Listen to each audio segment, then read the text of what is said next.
Hi అండి, నమస్తే. Welcome back to my channel. ఈరోజు సయాటికా యొక్క ప్రాబ్లంకి ఒక మంచి బెస్ట్ ఎక్సర్సైజ్ చూద్దాం. చాలా ఎఫెక్టివ్గా పనిచేస్తాయి. రెగ్యులర్గా చేయటం వలన చాలా వరకు పెయిన్ని తగ్గించుకోవచ్చు.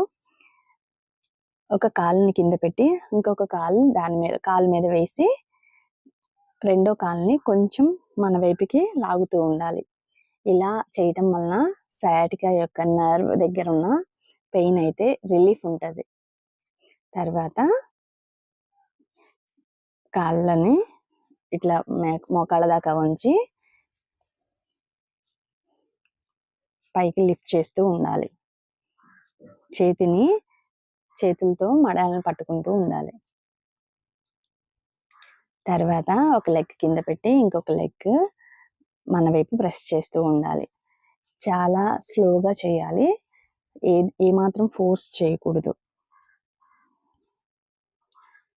ఇలా చేయటం వలన ఆ నెర్వ్ దగ్గర ఉన్న నొప్పి అదంతా రిలీఫ్ అవుతూ ఉంటుంది.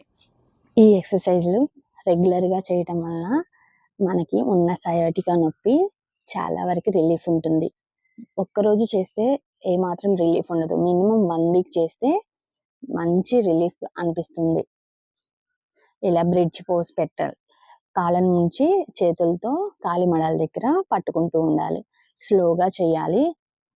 మన బాడీ మనకి ఏం చెప్తుందో చూసి దాన్ని బట్టి చేసుకోవాలి. తర్వాత కోబ్రా పోజ్. చేతులు నేల మీద ఆనిచ్చి మెడతో పైన అనాలి. ఇది కూడా చాలా మంచి ఎక్సర్సైజ్. తర్వాత చేతుల్ని ముందుకు చాపి రిలీఫ్గా తలని నేలకు ఆంచాలి. దీన్ని బాలాసనం అంటారు కూడా. ఇది చాలా మంచి రిలీఫ్ ఇస్తుంది బాడీ మొత్తానికి. తర్వాత క్యాట్ కౌ పొజిషన్ ఎక్సర్సైజ్. తలని బ్రీతింగ్ తీసుకుంటూ నడుమును వంచాలి. అలాగే బ్రీత్ అవుట్ చేస్తూ చేయాలి. ఏ ఆసనమైనా సరే కరెక్ట్గా చేయడం వలన దాని ఫలితాలు కూడా చాలా బాగుంటాయి. అదే రాంగ్గా చేస్తే పెయిన్ ఎక్కువ అయ్యే ఛాన్సెస్ ఉంటాయి. అలాగే అలా స్ట్రైట్గా పడుకొని కాల్ని ఆపోజిట్ సైడ్ పెట్టి స్ట్రెచ్ చేస్తూ ఉండాలి. స్లోగా చేయాలి.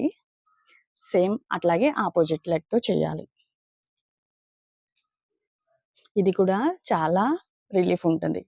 తర్వాత కాళ్ళు ముందుకు చాపి చేతుల్ని పైకెత్తి కాలి వేళ్ళని పట్టుకునేలాగా ట్రై చేయాలి. పశ్చిమోత్తాసనము. కానీ ఎంతవరకు స్ట్రెచ్ చేయాలో అంతవరకే చేయాలి. ఇది కూడా చాలా బెస్ట్ ఎక్సర్సైజ్.